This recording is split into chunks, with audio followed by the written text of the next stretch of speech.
தமிழகத்தில் ஆளுங்கட்சி, ஆண்ட கட்சி என இரு கட்சிகளும் போதைப்பொருள் நடமாட்டத்தை ஊக்குவிப்பது கடும் கண்டனத்துக்குரியது என அமமுக பொதுச் செயலாளர் டிடிவி தினகரன் தெரிவித்துள்ளார்.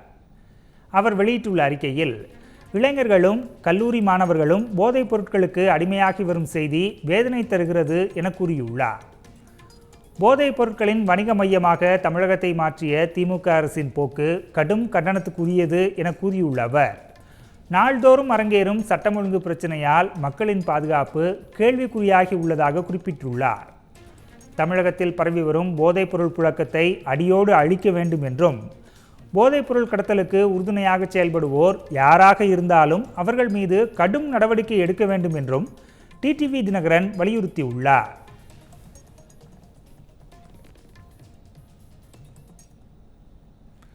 ஜெயக்குமார் மர்ம மரண வழக்கு குறித்து 2 நாட்களில் முக்கிய தகவல் வெளியாகும் என காவல்துறை தெரிவித்துள்ளதாக தமிழக காங்கிரஸ் தலைவர் செல்வப்பெருந்தகை கூறியுள்ளார். சென்னை சத்தியமூர்த்தி பவனில் செய்தியாளர்களிடம் பேசிய அவர், நெல்லை கிழக்கு மாவட்ட காங்கிரஸ் தலைவர் ஜெயக்குமார் சந்தேக மரண வழக்கில் காவல்துறையினர் தீவிர விசாரணை மேற்கொண்டு வருவதாக தெரிவித்தார். தடயவியல் நிபுணர்களுடன் காவல்துறையினரும் தொடர்ந்து விசாரணை மேற்கொண்டு வருவதாக கூறிய அவர், வழக்கு குறித்து 2 நாட்களில் முக்கிய தகவலை காவல்துறை தெரிவிக்க உள்ளதாக குறிப்பிட்டார். மேலும் இந்த வழக்கை சிபிசிஐடிக்கு மாற்றுவதற்கு தேவை இருக்காது எனவும் செல்வப்பெருந்தகை கூறினார்.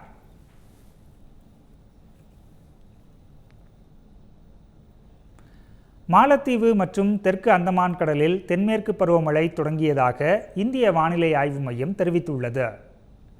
தென்மேற்கு பருவமழை ஆண்டுதோறும் மே மாதம் 22ஆம் தேதி அன்று தெற்கு அந்தமான் கடலோர பகுதிகளிலும் கேரளாவில் ஜூன் 1ஆம் தேதி அளவிலும் தொடங்குவது வழக்கம்.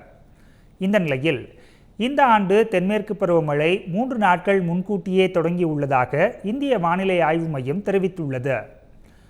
குறிப்பாக மாலத்தீவு, குமரிக்கடல் மற்றும் தெற்கு வங்கக்கடல், நிக்கோபார் தீவுகள் மற்றும் தெற்கு அந்தமான் கடலின் சில பகுதிகளில் தென்மேற்கு பருவமழை தொடங்கியதாக இந்திய வானிலை ஆய்வு மையம் தெரிவித்துள்ளது.